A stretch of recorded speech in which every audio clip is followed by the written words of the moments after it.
À un moment donné, lors des préliminaires de la Saint-Feuillin, on est toujours confronté avec un certain stress. Moi, mon stress permanent, c'était est-ce que les moyens, est-ce que nous trouverons véritablement les moyens? C'était toujours mon idée fixe. Et c'était évidemment très préoccupant, on ne savait pas bien, hein, mais enfin, tout ça, ça a bien fonctionné et c'est bien terminé finalement. Par la cérémonie du mois d'août, on a, depuis 3 Saint-Feuillin maintenant, réintégré la cérémonie du vœu. Donc les compagnies viennent officiellement, en civil, mais en armes et avec une coiffure, un petit bonnet de police ou un képi, se présentent donc dans la collégiale.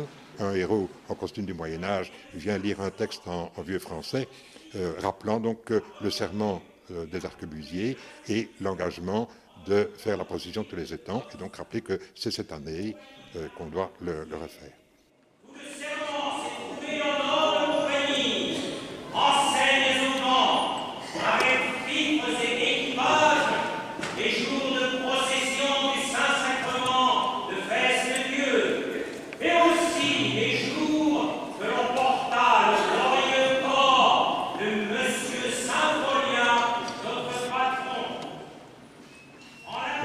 Le bourgmestre garantit également la possibilité d'organiser la procession avec toute la sécurité que ça suppose. Et le doyen, alors, au nom des anciens chanoines, refait la même chose. Donc c'est un vœu en cascade, si vous voulez, qui se répète ainsi. C'est une très très belle cérémonie et on l'a rappelé un peu après. Ça donne quand même un cachet tout à fait particulier et ça, effectivement, redonne aussi une valeur, non seulement spirituelle, mais une valeur fondamentale, foncière, enfin, je crois, à cet aspect des préparatifs de la marche. Il y a alors le 3e dimanche de septembre où on fait la bénédiction des armes. Là, pour la première fois, les compagnies viennent en uniforme et ils remplissent, parce qu'ils sont même près de 500 marcheurs pour les 8 compagnies de fosse, ils remplissent entièrement l'église. Les pèlerins et les paroissiens sont obligés de se réfugier dans le chœur et dans les petites chapelles latérales, mais l'église est entièrement bourrée de soldats. Et puis, il y a bien sûr le grand dimanche de la Saint-Feuillin. Alors le dimanche matin, là c'est un sentiment que les Fossois adorent. C'est dès le réveil à 5 heures du matin, il y a des clairons qui vont sonner un peu dans tous les coins. Les tambours alors des compagnies qui commencent à sortir, qui résonnent dans toutes les rues, puisque il faut, c'est tout un problème du secrétaire d'état-major que j'ai été pendant 3 fois, le placement de toutes les compagnies de telle façon que chacune puisse arriver sur la place du marché et monter la rue du Chapitre, donc devant la collégiale, où se trouve exposée l'église de Saint-Feuillin, pour que chacune à leur tour, sans devoir se superposer, elles arrivent convenablement à leur tour. Donc il faut disposer toutes les compagnies dans toutes les rues du centre. Alors ça fait un sentiment d'une prise de possession armée de la ville, mais c'est un sentiment que les Fossois adorent, parce que vraiment, avec le tambour, évidemment, ça prend au trip encore une fois. Et tout ça, évidemment, pour le cortège qui démarre à 8 heures. On passe officiellement en présentant les armes, bien sûr, devant les 2 reliquaires de Saint-Feuillien qui sont exposés devant le porche. Et puis on part pour le périple, donc de 13 km dont on a parlé tantôt, vers la chapelle Saint-Roch d'abord, et puis la campagne du Pauge et tout le tour de la Saint-Feuillin. C'est une journée extraordinaire. Et la rentrée, cette fois-ci, a permis aux 8 compagnies de fosse de faire une haie d'honneur de 800 mètres de long, vraiment une haie importante, au milieu desquelles est passée alors toute la procession religieuse qui comportait donc tous les reliquaires dont on a parlé tantôt, et donc environ 250 personnes, donc un cortège religieux vraiment important, et qui rentre à la collégiale, après quoi on ferme les portes et les marcheurs commencent alors ce qu'on appelle, une particularité aussi de la marche Saint-Feuillin, on commence le feu de file. C'est-à-dire que chaque soldat vient individuellement tirer le dernier coup de feu en l'honneur de Saint-Feuillin, dont la statue surmonte le porche de la collégiale. Alors là, c'est aussi un moment pour les marcheurs, un moment important, parce que d'abord, on a toujours la crainte que le fusil rate, mais enfin, c'est le dernier coup de feu officiel, et il y a d'ailleurs un public bourré là-bas des 2 côtés du poste de la collégiale qui applaudit quand la détonation est particulièrement forte, ou parfois quand un marcheur qui a trop chargé son fusil doit le lâcher ou bien est projeté lui-même par terre. Ou alors, parfois, on rit ou on hue un peu celui dont le fusil a raté. C'est la confusion totale, évidemment, pour le malheureux.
Il y a aussi beaucoup de compagnies étrangères qui participent à la symphonie.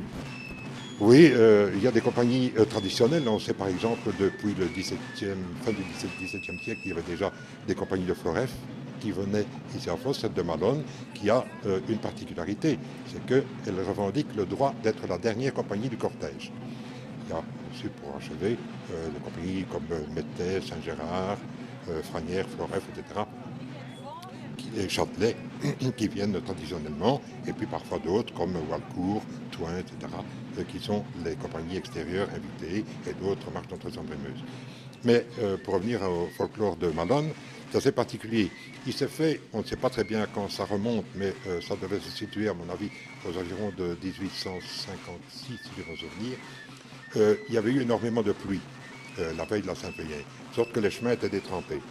Et à un moment donné, la compagnie de Malone, qui se trouvait juste derrière le prêtre portant le Saint-Sacrement, a estimé que le prêtre allait passer dans une flaque de boue. Alors pour éviter ça, ils ont ôté leurs vestes, ils les ont étendues pour faire un chemin sec sur lequel est passé le prêtre, sans risquer de glisser et de tomber avec l'ostensoir.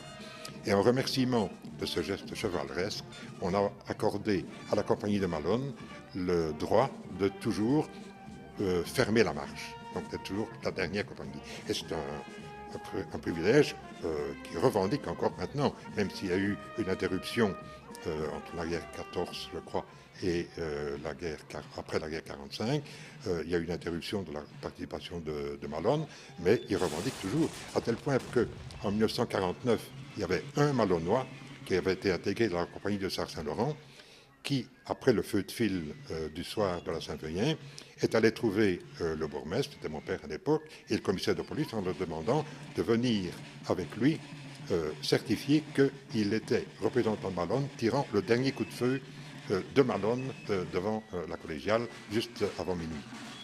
C'est donc des traditions comme ça qui sont vraiment ancrées dans le fondement des gens. Et encore à l'heure actuelle, Sarre-Saint-Laurent, par exemple, je crois que c'était en 1893, la compagnie avait donc fait son feu de fil. Malone plutôt avait fait le dernier feu de fil à la collégiale, et il était déjà presque à Saint-Laurent, donc il retournait à pied, il n'y avait pas de bus pour les conduire à l'époque. Et ils ont entendu qu'on tirait encore à Fosse. Ils ont fait demi-tour. Et pourtant, ils étaient venus de Malone à pied déjà à 5 h du matin. Ils avaient fait tout le tour de la Saint-Feuillin et ils étaient déjà à Saint-Laurent. Ils ont fait demi-tour. Ils sont revenus à Fosse. Ils ont tiré encore une salve devant la collégiale. Ils ont entendu qu'il soit minuit. Et après ça seulement, ils sont repartis vers Malone. Ça veut dire qu'ils tenaient vraiment à leur privilège.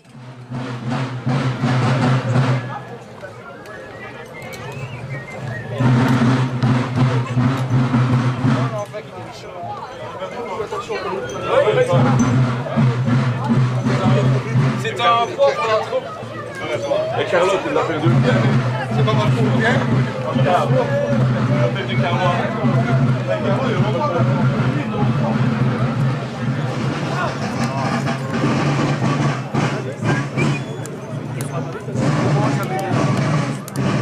Les matchs, c'est un bon rendu à l'aide.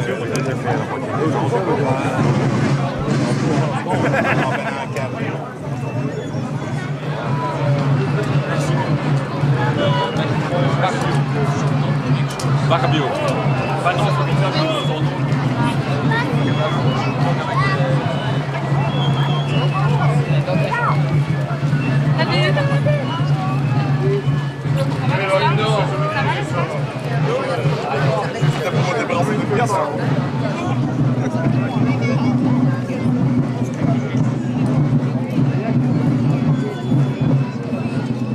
Alors, la Saint-Feuillin n'est pas finie, bien sûr, puisque le lundi, les compagnies de Fosse et de quelques-unes comme Saint-Laurent, Auvent, Bambois, Névremont et Zemont continuent à venir, reviennent encore dans le centre de Fosse pour des réceptions par l'administration communale, par le notaire, par les médecins, par les banquiers, etc. Enfin, une série de personnalités qui reçoivent les compagnies. Le mardi, les compagnies vont alors individuellement, séparément, chacune rendre visite à leurs officiers. Et ça fait évidemment beaucoup de libations, parce que tu vas même compter 10 à 15 officiers par compagnie, où on boit ici du vin blanc, là du vin rouge, de la bière, du coca, du péquet, du whisky ou n'importe quoi. Enfin, c'est une journée qui commence là-bas finalement à dégénérer.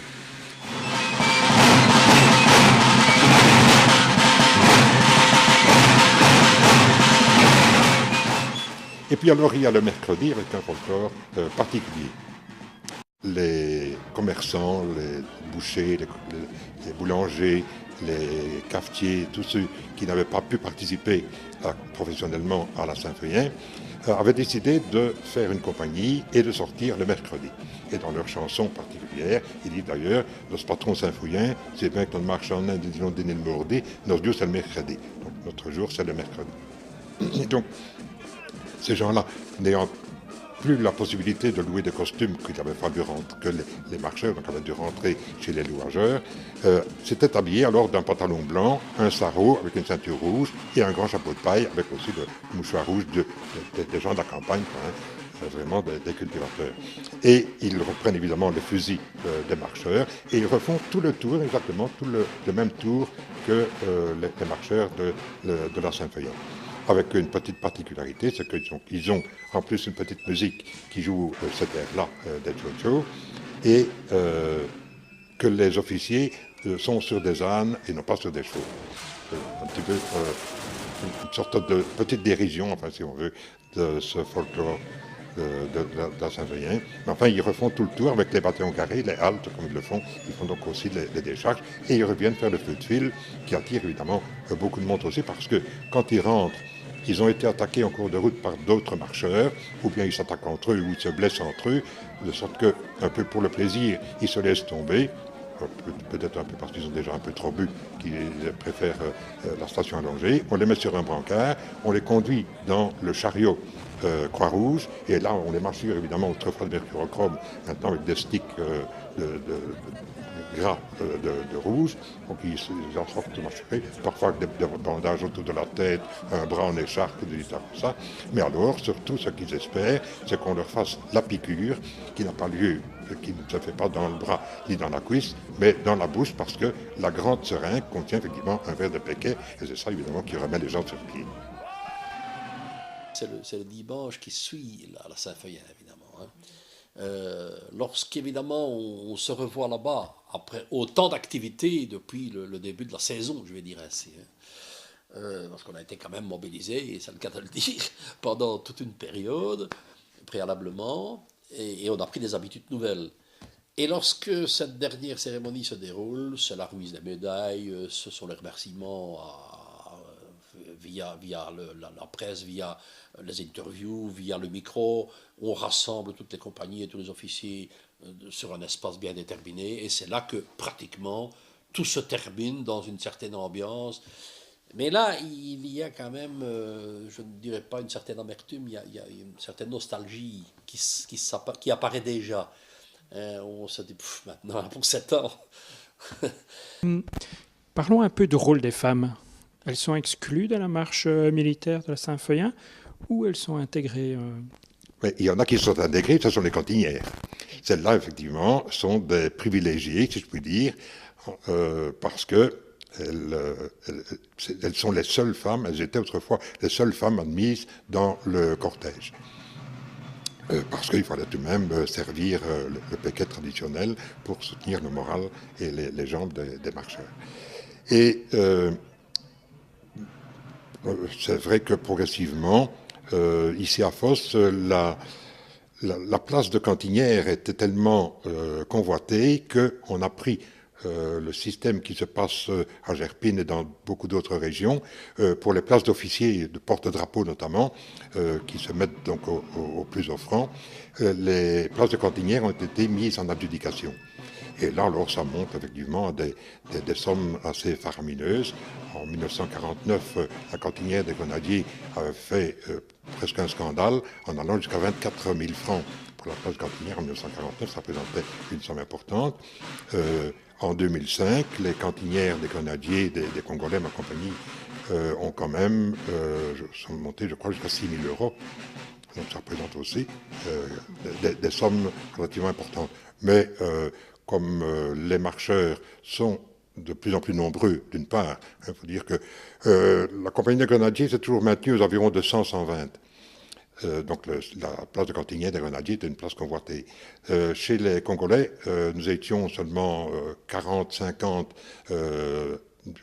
après la guerre. Et puis, dans les 2 dernières décennies, la compagnie, par une affinité, parce que c'est aussi une des particularités de ce folklore, c'est que ce sont des groupes entiers de copains ou de parents, des cousins, des beaux-frères, des neveux, des oncles, des tantes, etc. Tout cela, ils s'amènent par groupe.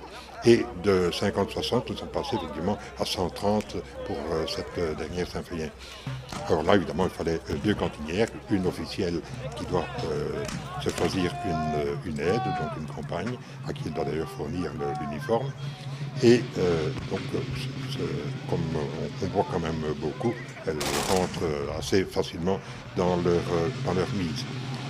Mais alors, il y a également des enfants, parce que bon, les marcheurs qui ont un petit gamin, ils aiment bien de le faire marcher pour le mettre un petit peu dans le bain et lui donner l'amour de la tradition. Alors, il y avait de plus en plus d'enfants qui marchaient aussi. La Saint-Feuillen en 1949 et en 1956, il y en avait une quinzaine d'enfants, je crois, mais pour les 2 dernières Saint-Feuillen, dans ma compagnie, ils étaient une trentaine. Alors, ça devient extrêmement lourd il faut déléguer un officier qui se charge de tenir tous ces enfants-là, pour veiller à ce qu'ils se tiennent à peu près en ordre, qu'ils se tiennent bien, qu'ils ne laissent pas traîner le fusil par terre, etc. Alors, dans beaucoup de compagnies, on a instauré des vivandières, c'est-à-dire des personnes qui ont un panier avec un peu de provisions, des petites boissons, de jus de fruits évidemment pour les enfants, et aussi des tartines, des sandwichs, donc pour les hommes qui pourraient avoir faim ou qui voudraient se sustenter un petit peu pour ne pas uniquement avoir l'estomac rempli de Péquet. Alors, ces vivandières, donc, elles sont en nombre limité, mais elles s'occupent essentiellement de groupes d'enfants. Donc, c'est aussi une appropriation des femmes, parce qu'on va tout de même maintenant vers une évolution de la situation de la femme. On n'en est pas encore à l'égalité. Je crois que dans le folklore, ça n'arrivera pas, mais enfin, je l'espère. Mais on veille quand même à ce qu'il n'y ait pas de femmes soldats. Là, généralement, c'est exclu, c'est refusé par les organisateurs. Comment ce folklore est-il transmis de génération en génération? Eh bien, je viens déjà d'en dire un mot. C'est vrai que le marcheur qui vient d'être papa, qui a un enfant de 2, 3 ou 4 ou 5 ans, il aime bien évidemment de lui fournir un uniforme, c'est la fierté de la famille, lui fournir un uniforme pour que le gamin marche en tenant son père par la main pour la rentrée notamment devant le public. Les petits-enfants sont souvent applaudis de cette façon-là. C'est évidemment une façon d'introduire les jeunes dans le folklore et dans leur compagnie. Moi, je sais que j'ai marché pour la première fois en 1935 parce que mon père marchait dans la compagnie des Congolais. On m'a donc trouvé un uniforme d'enfant dans la compagnie qui était propriétaire d'une quinzaine de costumes. Et donc, j'ai commencé à marcher de cette façon-là. Par après, mon fils, quand il a eu 3 ans et demi, avait déjà un semblant d'uniforme et a fait une partie du tour avec sa maman en poussette, une partie avec moi. La fois suivante, évidemment, il était déjà plus grand, il a fait, avec mes 2 filles aussi d'ailleurs, et je suis heureux, j'ai une photo où on me voit pour la rentrée du cortège, comme j'étais adjudant de compagnie, j'allais effectivement de la tête à la fin de la compagnie, mais le photographe m'a pris exactement au moment où j'étais à côté de mes 3 enfants qui étaient en file. Ça montre bien effectivement que c'est une tradition essentiellement familiale. Je souhaite en tout cas vivement que tous ceux qui vont maintenant se charger des destinées de la marche Saint-Feuillin trouvent très franchement les contacts nécessaires parce que ça, il n'y a rien à faire. Sans cela, c'est extrêmement difficile d'organiser une manifestation de cette ampleur. Nous avons invité quand même chaque fois beaucoup de compagnies étrangères qui sont venues, qui sont heureuses de venir à la Saint-Feuillin. J'espère que tous ces gens-là pourront encore être assimilés à la marche et participer comme traditionnellement donc leurs ancêtres, leurs prédécesseurs. Et cette tradition sera respectée. Qu'est-ce qui fait que des traditions, comme ici à Fos et dans toute l'Entre-Sambre-et-Meuse pour les marches militaires, et d'autres comme les chinelles ici à Fos, qu'est-ce qui fait que ces traditions-là se transmettent? Est-ce que finalement, il n'y aurait pas dans le sol des rayons tellurique ou une influence quelconque qui fait que, à force de tenir ses pieds sur la terre de nos ancêtres, on reçoit ainsi, par osmose, un sentiment d'une nécessité de transmettre cette tradition aux générations suivantes. On revendique la reconstitution ou c'est plutôt folklorique? Ah, là, c'est un problème peut-être pas délicat, mais enfin qui mérite même une réflexion pour avoir une réponse précise. Il y a en fait, à mon avis, les 2 aspects sont intimement mêlés. Il est bien certain que, avec la déchristianisation actuelle, le folklore avait, au cours des dernières décennies, pris le pas sur l'aspect religieux de la procession. Mais comme je vous dis, on arrive maintenant à réintégrer, et pas seulement à Fos, mais un peu partout. Gerpine fait la même chose. Dans beaucoup de marches, on réinsiste sur l'aspect processionnel de l'escorte militaire. Donc je crois que les 2 aspects sont intimement liés, mais suivant les époques, on a effectivement plus insisté sur l'aspect religieux quand c'était nécessaire, ou sur l'aspect folklorique quand l'aspect religieux passait au second plan. Ça fait un paquet de gens qui se mobilisent et qui se remobilisent, et ça revient toujours. Ça, sur les traditions, je crois, D'ailleurs, depuis le moment où elles ont débuté et maintenant, il s'est écoulé déjà tellement de siècles. Et je crois que ça, pour moi, il n'y a aucune raison ni aucune chance que cette tradition puisse un jour s'amenuiser ou disparaître. C'est pas possible. Je pense qu'il y aura toujours. On sent ça à l'approche de Saint-Feuillen. 1 an et demi, 2 ans avant, on commence déjà à avoir des assemblées générales, etc. Et on sent qu'il y a une nouvelle vie qui redémarre en matière d'organisation. Et c'est là qu'on sent vraiment qu'il y a un culte pour cette tradition et la perpétuer.